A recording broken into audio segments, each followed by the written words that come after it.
What's going on, YouTube family? We back with another quick breakdown. And in this video, we got the legendary comedian Corey Holcomb. And in this clip, Corey is breaking down the troubles that Steve Harvey had following Bernie Mac and Cedric Entertainer in the Kings of Comedy. Now, he broke down the perils that any comedian can go through when they follow such legends. He spoke about the fact when you're in a theater setting, like it was for the Kings of Comedy, it's like a marathon. So you got to be very careful where you position certain comedians because everybody can't follow a powerhouse like Bernie Mac. The audience will leave after he finishes his show. So positioning in a theater setting is very important. Let's listen to Corey break it down. It's a lot of famous niggas that's not funny. They normally the host of the show. They normally host the show. Famous niggas that ain't funny, they be as the host. Like in Kings of Comedy, when that shit first started, homie, Steve Harvey had the TV show and everything. Steve Harvey was the headliner of the Kings of Comedy when it first came out. But city after city, he was eating dick on stage. He actually said, did you see that? But I'm just sorry.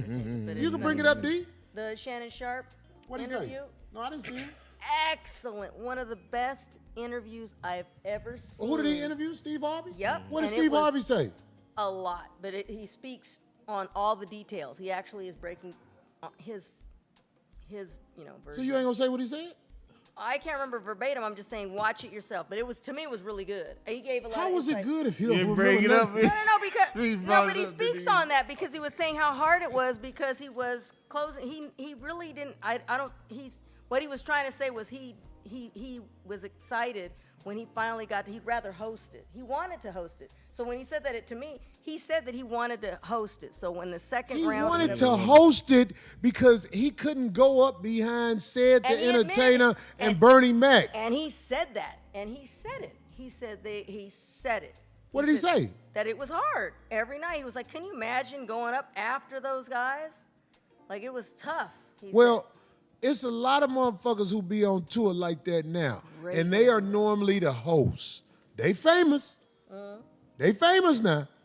But they the host. The reason they the host, because if they go after the real heat, half the theater walk out on them.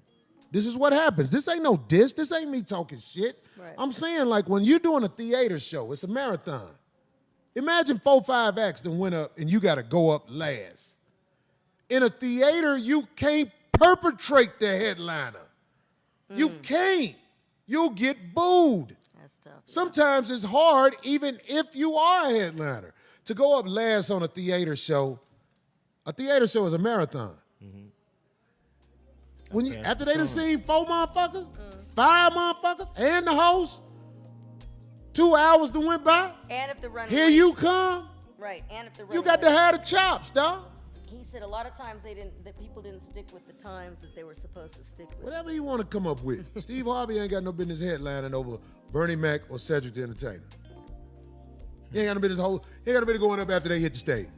If he go on stage after them, he supposed to say, "All right, y'all had a good time? All right then, good night." Actually, Corey is making a very strong point here because originally Steve Harvey was the closer, but it just wasn't working because after Bernie Mac left the stage, everybody just wanted to leave the theater. He was just destroying the whole atmosphere. So they had to rearrange the lineup.